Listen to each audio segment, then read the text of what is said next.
The magic of Mikhail Tal. This is the game that I love about chess, and this is a game that I want to show to everyone and say that chess should be played like this. This game was played in Amsterdam 1964. Tal was white and his opponent was Tringov. Tal started the fun with pawn to e4 and his opponent played g6, d4, bishop g7. He plays modern opening, a hyper modern opening that wants to control the center with d6, e5, and he wants to attack the center in the next moves. But Tal says, you know what, I just developed my pieces to the best squares, and black plays d6, knight to f3, and c6, a completely normal move. Black wants to play knight d7, b5, control the d5 square, and he opens the road to his queen for his queen to go out. And here Tal just simply develop his pieces, and black plays a dubious move, his queen to b6. He says that you developed your bishop to g5 and you leave the b2 pawn, and now I'm going to attack it. But as you know, developing the queen early in opening might be dangerous and might have some drawbacks. The normal move was knight d7, intending to play knight f6, castle e5, queen c7. This was way better for black, but black plays queen to b6, and he was expecting that Tal plays rook b1, defending the pawn, or I don't know, something like knight a4, but Tal says, you know, who cares about such a little pawn, and he just plays queen d2 and says, if you dare, just take the pawn. And black here should take the pawn, because if he doesn't, white just simply plays long castle, and queen b6 has no use for black. So black take the pawn, and Tal plays rook b1, attack the queen, and after queen a3, white develops his other bishop to the c4 square. And as you can see now, white developed all of his pieces, but black just developed a bishop.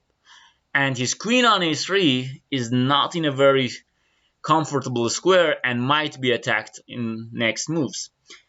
In this position, the best move might be h6 according to computer, but black plays queen a5 and says, you know what, I'm just going to go back to home and I won a pawn and I just win the game by this pawn.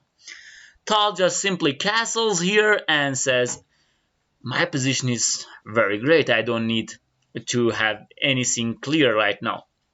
Black plays e6. He wants to control this bishop's diagonal. As you can see, this bishop is very strong along this diagonal, and he wants to play e6 to control this diagonal, but he opens another diagonal.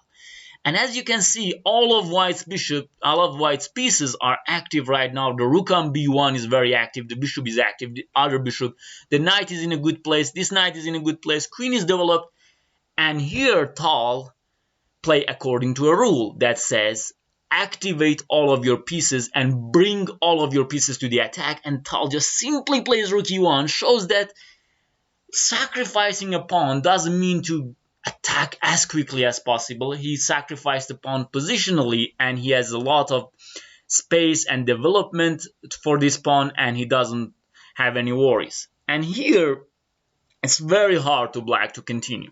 For example, knight d7 is a blunder because white can just simply win the game. Stop the video and see if you can find a win. White wins with bishop takes e7, king takes e7, and a discovered check on d5 with queen on prise, and white wins the game. After any captures, queen takes a5, white is completely winning, so what black cannot develop his knight to e7, might be knight f6, but after knight f6, white has a lot of moves. One simple move is bishop h6, other could be queen f4, attack the knight and attack the pawn on d6. Other moves can be e5, just opening the center, and after d, knight d5, white can just simply plays knight d4, and after queen takes d2, for example, knight d6 check. Black managed to exchange the queens, but his problems are not over. The b7 pawn is hanging, the bishop on c8 is hanging, and his black pieces are just awful. So this is not possible for black. It's very hard to continue, and black just simply plays a6 in this position, shows that he doesn't have anything, and he just waits to see how Tal finish him off. Of course, he might just want to play b5 and control the b5 square. And here, The opening for Tal is finished, and he now has to start an attack. It's true that White has a very good position, and it's true that White has a lot of space, activity, and all, but this is temporary. If he doesn't use it right now, Black can maybe compensate for these things in the next move, and he might be able to bring his pieces out, and everything will be okay. So Tal should start the attack. For starting attack, you should find a weakness. And here Tal find the weakness with playing bishop to f4, attack the d6 pawn. Here Black should play solidly and play something like queen c7 to defend the pawn and pray to survive. The most simple move for White is just to play h4, gaining more space with the idea of h5. This is a modern move. I don't know if Tal would have played it. White has very good positional advantage, and after h5, his position will be better and better. But here, Black played an awful move, a move that violates all of the chess principles. He plays e5 in this position. Oh my god, how could have he played this? Because this move just opens every kind of line for the white pieces. As you might know, in the opening, if you have a lead in development, you should open the center.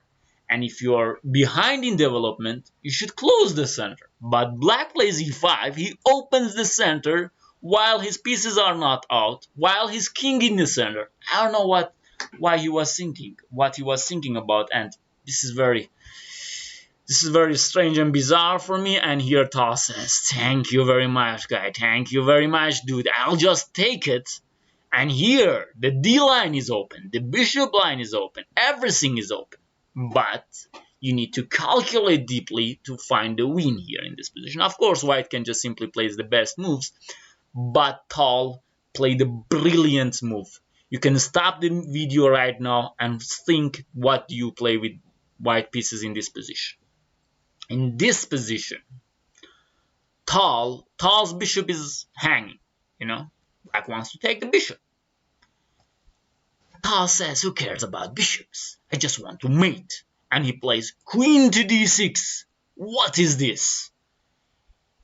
He sacrificed another knight. His bishop was hanging. He sacrificed another knight, and he doesn't have any immediate threat. I mean, Black can just simply take the bishop. What happens if Black just takes the bishop?